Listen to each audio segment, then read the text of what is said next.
caring congregation. Stay with us for Austin Faith Dialogue.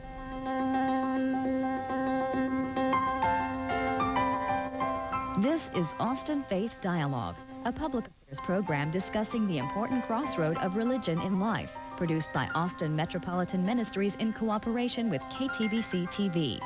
Austin Faith Dialogue highlights the interaction of the religious community with the social and cultural issues throughout our area. Now, today's edition of Austin Faith Dialogue.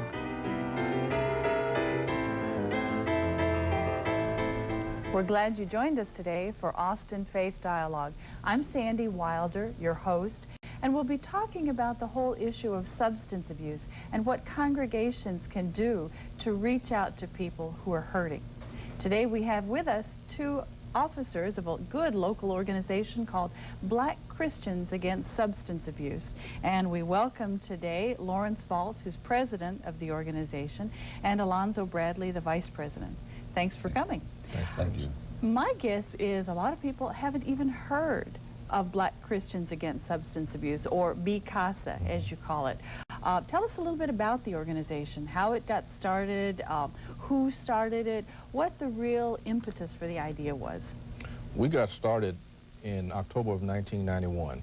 There were 9 individuals. We represented 3 congregations at that time, and it was getting close to the Christmas holidays, and we wanted to do some type of activity to encourage people to stay clean and sober, or in the event that a person had a problem with a loved one who may become disruptive during the holidays, as people tend to. We decided to have a program about sobriety during the holidays. And we started out, which I call an upper room experience, because we met in the upper room of one of the churches. And we said that, well, let's put on this program. Well, in January, we said we needed a name. So we came up with the name of BCASA, Black Christians Against Substance Abuse, because we knew that there existed a need to begin to address the addiction that our congregations face, not only with alcohol and drugs, but maybe behavioral, gambling, sex, work, money, etc. And as a result of that, we moved forward with another program in February of '92 entitled The Effects of Crack Cocaine in the Black Community and the Role of the Church. And out of that came a need to love unconditionally.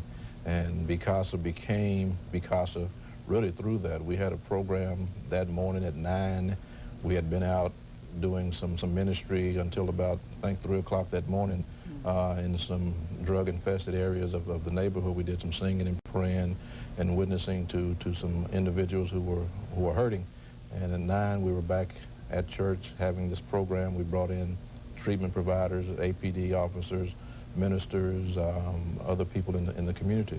And out of that, we got our membership up, and as a result, we've been going ever since. Well, now some people may say there are organizations, there are individuals that address the substance abuse problem. What's different? What's the special spark about BCASA? BCASA is a coalition of churches. A coalition of churches. We have about 10 churches with members who are active in the coalition, whereby we've kind of mobilized those churches to begin to address the needs holistically. And we've taken a more spiritual approach, a more not religious, but we've brought the congregations in together.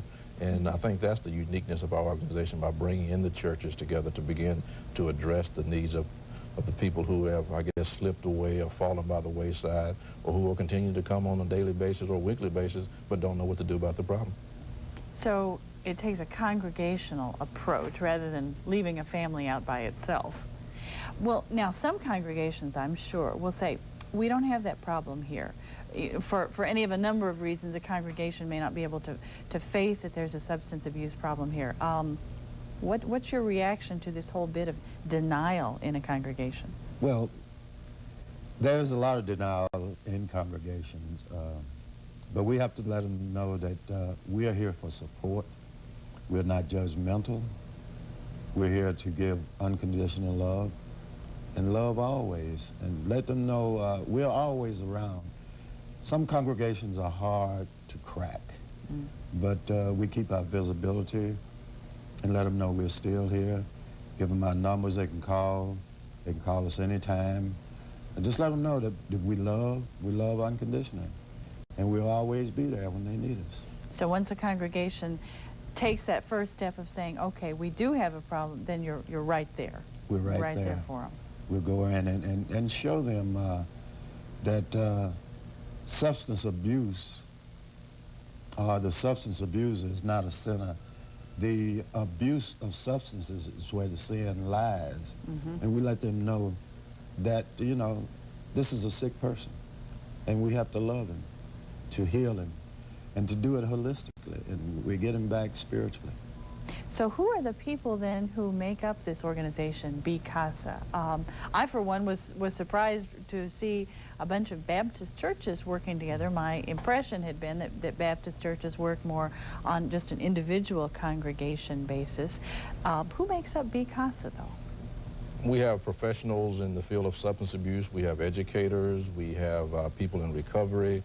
We have people who are school teachers, as I said. We have ministers involved with us. Just lay people who have an interest, who may have been affected either directly or indirectly by alcohol or drugs or any other type of addiction or the behavior that's associated with the addiction. But we have worked with different Methodist churches in the community, and we hope to expand upon that in the fall, when we hope to have some fall training, not just for Baptists, but for the Austin area, to educate churches, to help teams become a ministry within the church, to provide them the education they need and the tools they need for the support, because it's not a glamorous ministry. It's not the kind that you do between the four walls. A lot of times we have to go out late at night. We have to go out into some areas that people are maybe fearful of going out into, but we always know if we keep the faith that God will take care of the rest. And that's the bottom line for a lot of ministries going on in Austin. What do you envision this training doing? And tell us something about when it is and where it is. We hadn't come up with the location, but it'll be either late October or early November here in the Austin area. And it'll talk about the nuts and bolts of a substance abuse ministry, train the teams about alcoholism, the disease concept, how it affects the family, codependency, the whole gamut, and some materials that you can utilize to get your team going, some of the barriers that you may fall upon when you begin to do your substance abuse ministries. Okay, we'll have to alert people to watch out for that training then. Now, suppose then someone were to say, I have a problem, I need some help, and reach out to Be Casa. What happens next with that individual? Well, what we'll do is get in contact with the individual, work with the individual, call around, see if there's availability of treatment beds in the immediate vicinity. Now, we'll tell the individual it's up to him or her, if they really, really want treatment, to go out there and seek it. It's very difficult to get treatment in the Austin area. It's very limited number of detox beds here, so we have to work real hard to understand or show this person, if you have a true desire and you want treatment, you can get in treatment. And then we will work along with them, but we let them do the footwork so far as getting into treatment, and it shows a desire that they really want to be there. Okay, so they get into treatment, then what else might the organization do for the person? We will follow up, check their progress in treatment, see if they have any needs that they can't meet while they're in there, and we'll try to help them with those needs. Like taking care of their family, I suppose? Well, we don't necessarily take care of families, but we keep in contact with the families to see if there is anything that we can do to help them along the way. And one other thing we do with the families is to refer them to Al-Anon so that they can begin to get well themselves, because you know when the person is addicted, it's the disease, the sickness affects the whole family, and if you get the addict or the alcoholic well, I still got to come back to this family situation that's quote-unquote dysfunctional. And while the person's in the treatment, we can steer the family to either some other family resources, to get wells, some Al-Anon groups, or other support groups to help address the needs of that particular family. Now, since Be Casa is trying to work with an entire congregation, what kinds of things does the organization do with the congregation of a person who said, I need help? We go out and educate the congregation. All the congregation do not have the support systems built in to assist the individuals in their churches. We provide literature, we provide information, we go out and just let the congregation know that we are here, we are available, and no time is a late time for us to come out and do what we need to do, because people are constantly hurting day and night, and especially for the addict and alcoholic, is usually between the hours of midnight and 6 a.m. in the morning. You got a success story, I wonder? The organization's been in operation for 5 years now. Do you have a success story you might tell us about, someone who was really able to turn his or her life around? We have several success stories that we've worked with. The first thing is going out and doing an intervention, getting somebody out of a bad situation, and see them go into treatment, do the necessary 28 days or what have you, and come out and start integrating back in the community. We have a young lady that works with us now as one of our volunteers that is a success story. She's gone from an addict back to a functioning community member. We should bring her. Her testimony is bound to be really powerful. I agree with you 100%. What got you started? I know you've got a full-time job and I'm sure all kinds of other responsibilities. Why this ministry? Well, I'm a recovering alcoholic myself, and I know the pain and the hurt that a person's in denial goes through. And I give back to help people what was so freely given to me. And that was an opportunity to pick my life up. And when you needed help, was your congregation there for you? Or was it one of those cases where the congregation couldn't quite admit that there was a problem? Well, my congregation was in the same position that I was in denial. So when you deal with shame and guilt, so I was ducking and dodging the congregation. It may have been somebody in the congregation at that time that would have been available for help if I had reached out. But I didn't choose to because of what I thought people might think of me as supposedly an upstanding citizen in the community and a churchman. That's right. So I went another route. So you can speak now from your own experience that once you stand up and say, help, that the help is there, the love of God is there, and when a congregation can admit it, the congregation's love is there too, right? That's correct. So as vice president now, what are your responsibilities in BCASA? As vice president, I handle most of the outreach, referrals, as I call it, the footwork, the dirty work, just getting out there in the mix. I go around to speak to people in treatment centers. I go to church congregations and speak to them and tell them, you know, hey, everybody doesn't hit the bridge before they hit the bottom. You can be right in a church. And I like to use this analogy. Addiction goes from the pulpit to the vestibule. So no one is immune to addiction. That's right. Unfortunately, that is the case. We'll be back in just a minute for some further questions. Stay with us in our conversation about substance abuse here on Austin Faith Dialogue.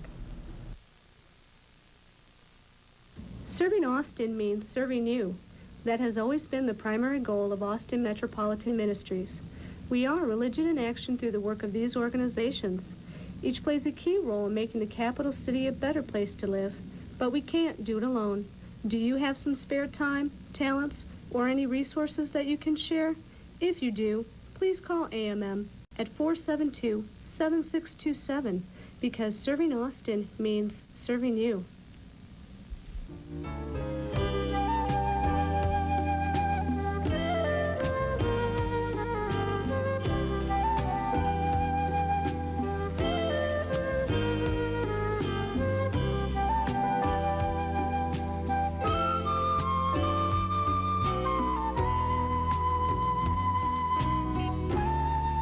We're We're glad you're here with us today on Austin Faith Dialogue. I'm Sandy Wilder, your host, and we've been talking about substance abuse with a couple of officers of the local organization Black Christians Against Substance Abuse, otherwise known as BCASA.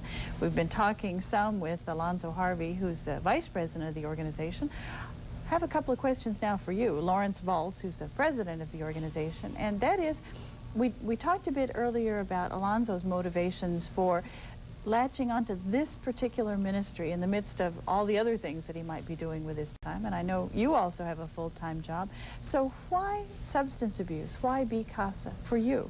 For me, first of all, it's only because of the grace of God that I'm sitting here today to be able to talk to you, because my life and lifestyle was such that I probably should be dead and gone. But I guess God saw fit for me to stay here a little bit longer. And this is a ministry that's dear to my heart because I know the pain that this behavior can cause a family and individuals, because I've caused that pain to people before as a result of my drugging days. But BCASA motivates me. I've been affected by this with my family. I've lost 3 members of my family to cirrhosis of the liver, 2 uncles and a cousin.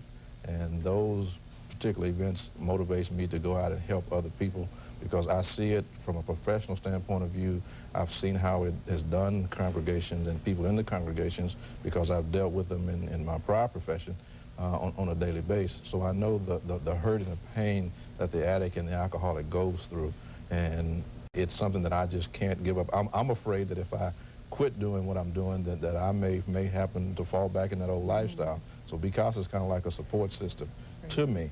And it also gives me an opportunity to give back, to share with other people what this type of ministry can do, how you can help people that are affected by this. And as the president, I'm more of the administrator. I'm out in the trenches as well. Not as much as Alonzo is, because with BCASA being a nonprofit organization, I'm trying to seek funds, seek volunteers for us in our organization to keep the organization afloat, to keep the organization going, and keep us progressing in a positive way, in a positive direction. Amazing.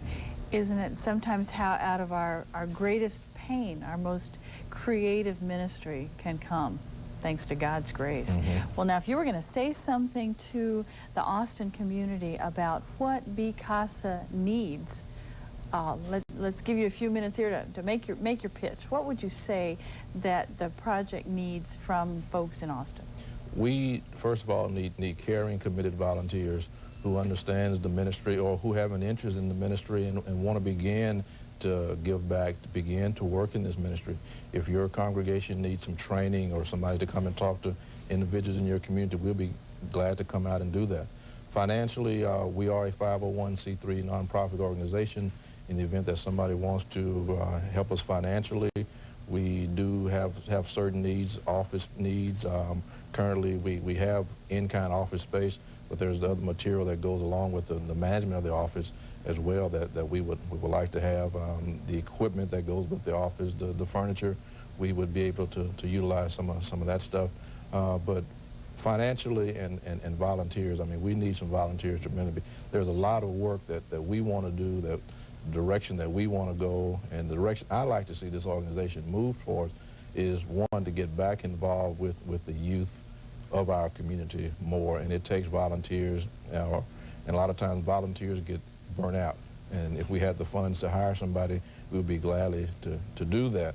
We'd also like to kind of move towards getting involved not only locally but branch out to other areas to begin to expand this type of ministry, because when you look at criminal justice and the people that are in the criminal justice system, statistics tell you 70 to 80% are affected by alcohol and drugs, which means there are 60 to 70 to 80% of families that are left out in these communities who more than likely are in our congregations who are affected by this. So we need to kind of expand upon our efforts, and we're not just limited to East Austin, we're not just limited to Black Christians, we're not just limited to Blacks and Baptists, but we're all inclusive.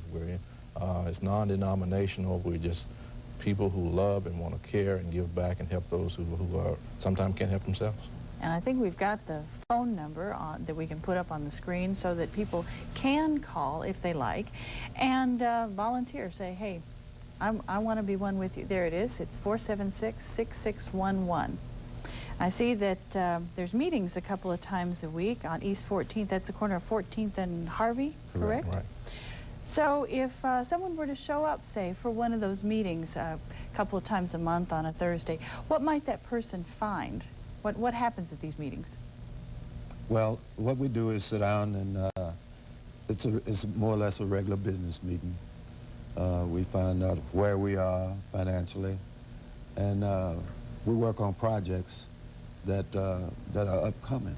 Like soon, well, on a monthly basis, we do some outreach to the different housing projects. And we need volunteers to get out and to assist us with disseminating information.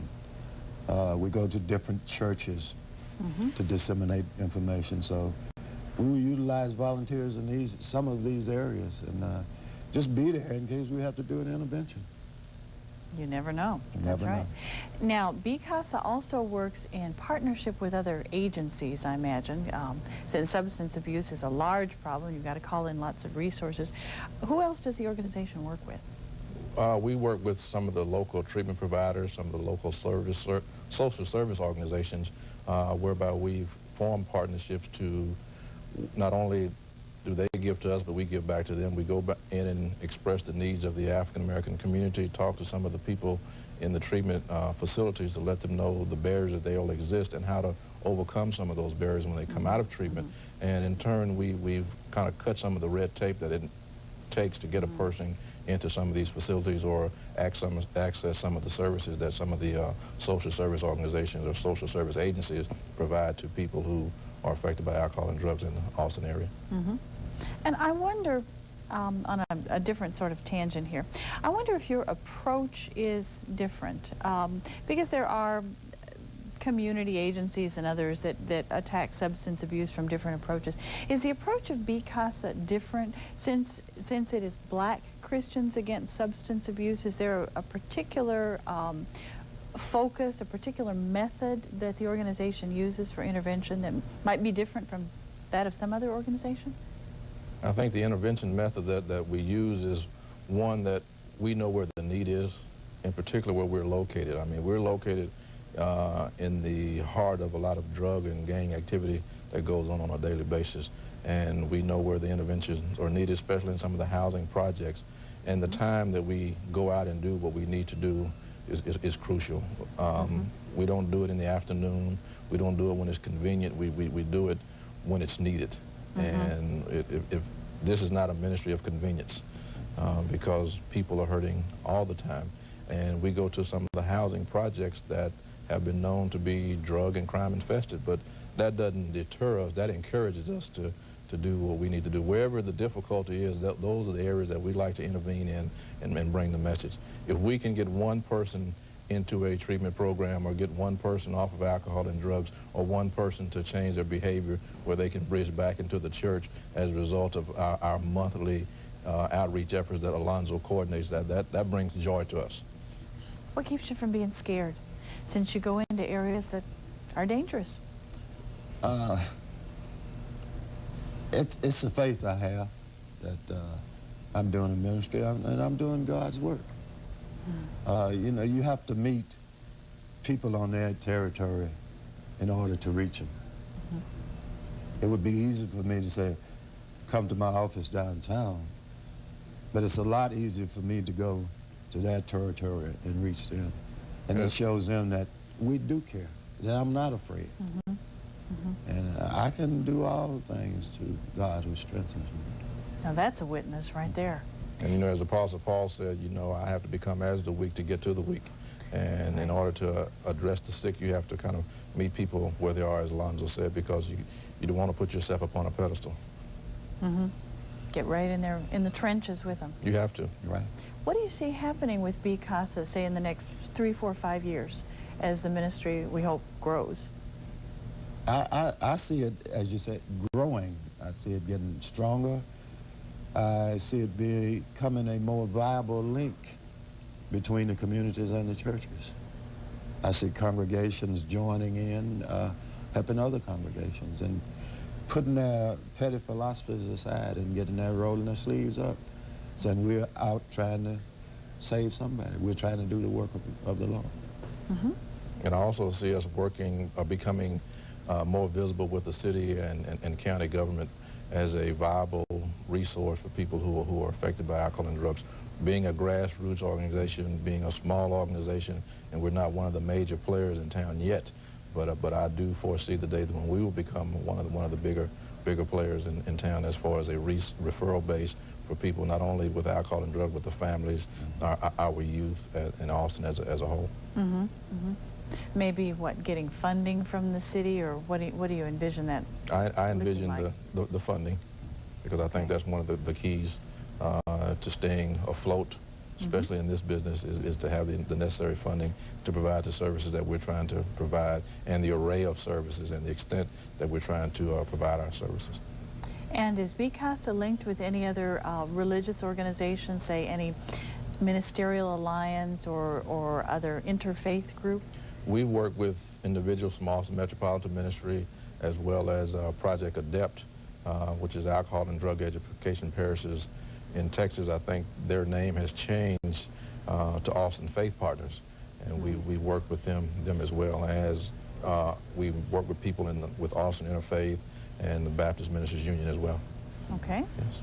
A few seconds. Any last message? We need volunteers. Okay. And the number again is? 476-6611. That's right. So call. Please Okay. do. All Please right. do. And we're here to help. And the need, unfortunately, is great and is growing. Sorry to say. But glad you all are there in BCASA. It's important work that you're doing. You know that, and now our viewers know that too. So we know they'll give you a call, and the training, again, is this fall, right? It will be in the fall, and we'll be publicizing that here in the near future toward the end of this summer. Okay, good. We'll be sure to have people watch out for that.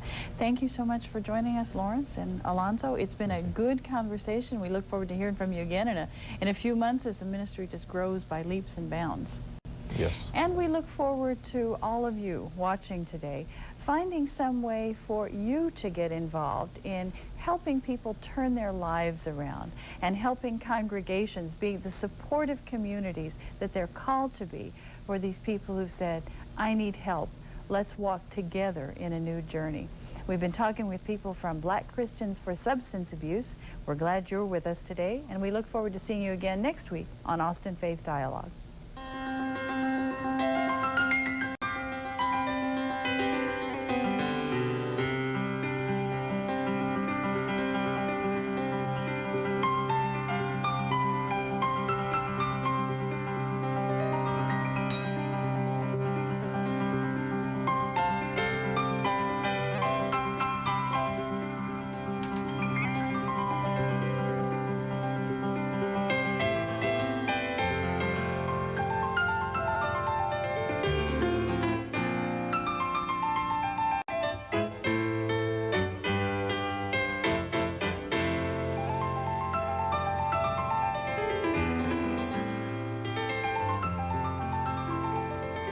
For more information, call Austin Metropolitan Ministries at 472